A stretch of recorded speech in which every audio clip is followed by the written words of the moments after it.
So why did you agree to be Doctor Who?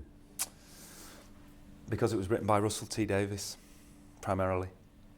You weren't a fan then? Wasn't about wanting to be Doctor No, I wasn't Who? a fan as a child, no. I was playing out when Doctor Who was on as a child. It didn't... There were key moments that I would tune in for, and that would be a regeneration. Because as a child I was fascinated by the concept of a character remaining the same but looking different. I thought that was fascinating. And secondary to that, I wanted to see how they would do it, technically. And the other time I would tune in was the inside of the Dalek. As a child, I thought that was mesmerising. This idea of this thing that had been so frightening and so threatening was actually pathetic. I thought that, as a child, that was fascinating. So you didn't see an awful lot of Doctor Who because there weren't many regenerations, were there? No, but I seem to remember, it'd be in the press that it was going to happen, like it'd be in the press that the Daleks were going to take the lid off a Dalek. And I'm old enough to remember not William Hartnell, but the great Patrick Troughton. And I have a strong visual memory of his face, a black and white episode, and I do think Doctor Who I think it looks great in colour, but I think it works in black and white as well. Now, your Doctor Who, he's got a nice northern accent and remarkably different from the others. Did you go back at any point and go, I'm going to keep that bit of Doctor Who? Or which bits can you jump? I feel the old series, I think what we've jettisoned is the sexism of the underwritten female role. And also, the defining characteristics of Doctor Who, to a certain extent, are heroism and intelligence. And there seemed to be being an equation drawn with RP, received pronunciation, that was the sole area, really. And I felt that it was time to, along with the sexism, it was time for that to be kicked out, And of course, the key element of Doctor Who is the monsters. You're acting against monsters most of the time, are you? And Daleks and all the villains. Yeah, the key element is things like the Daleks, the Slitheen, the Gelth, the Mox of Balhoun, the Any Face of Cybermen Bal- coming back? We're not, no. Cybermen, you have to wait for the Cybermen, but you get everything else. And what you get is Russell has created a whole new array of villains, creatures of his own, to add to the gallery of the last 40 years. Now, some people, when they look back at the old episodes, they laugh at them and say, the Dalek's been made with a sink plunger and things like that. You've got to compete against some big-budget American science fiction. I mean, kids are a lot more sophisticated these days, aren't they? I think they are more sophisticated in terms of what they're taking visually, but I think you can still touch them. What a lot of the science fiction programmes we're going up against don't have is the kind of central message of Doctor Who, which is love life. It's unashamedly emotional about. The Doctor's message seems to be, you have a short life, make sure it's a happy one and seize every moment and accept life in all its forms, which is a central message with him. He doesn't react with horror when he sees a blue three-headed monster. He reacts with wonder, and I think that's a very important message to send out to children. And a lot of the series the series you're talking about, Buffy, it's kind of postmodern irony and stuff, whereas this retains that kind of innocence, the innocence of its message, but also we've brought into line the production. As a child watching it, I was put off by some of the low production values. I don't have a camp sensibility. When the sets wobbled, it meant that the world wasn't real. I didn't believe in it, so I went out playing. Whereas I'd stay with Star Trek because the production values were high, as far as I could see, and the world was consistent.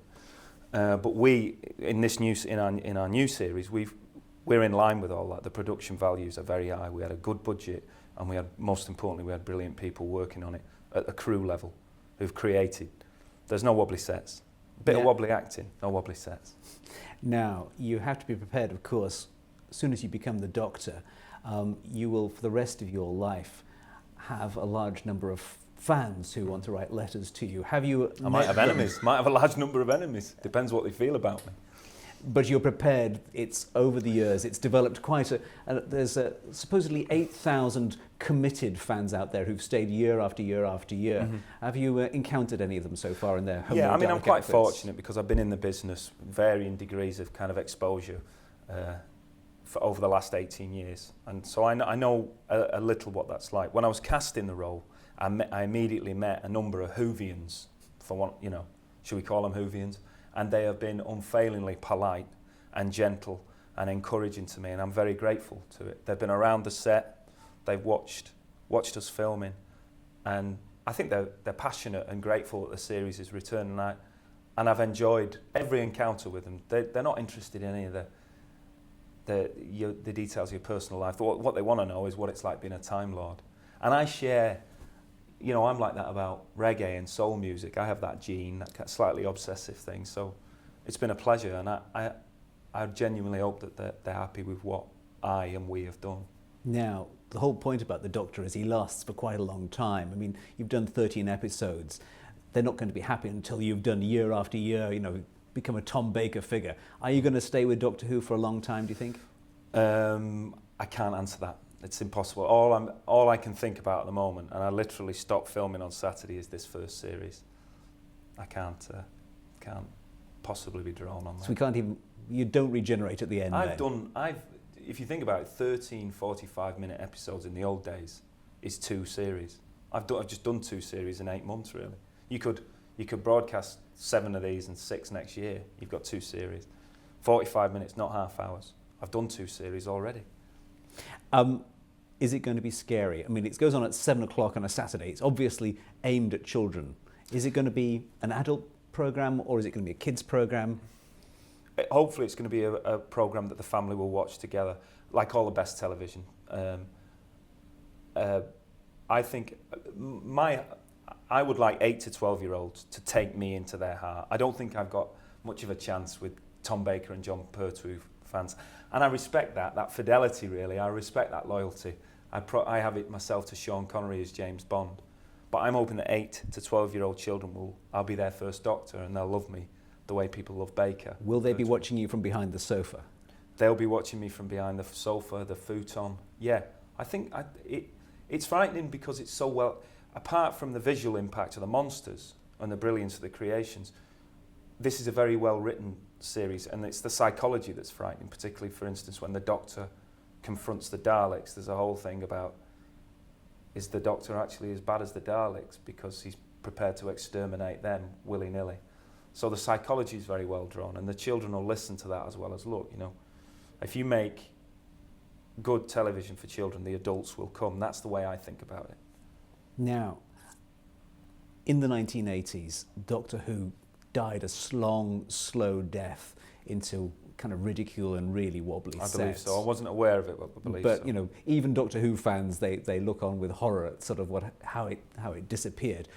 Why did it have to come back now? Why come back now when it's seemingly really probably best fitted in the TV heaven? I think perhaps the reason it died is because the quality of the writing. All television programmes basically are about the writing. If the script isn't there, it doesn't matter how good your director, your actor, your production values. So obviously there was problems with the scripts. This came back because one of our most brilliant writers wanted to address it, Russell T Davies. But it also came back because it is a fantastic idea. Sidney Newman, I believe, had the original idea for the series, and he's obviously lifted from H.G. Wells' short story, The Time Traveller. It is a brilliant idea.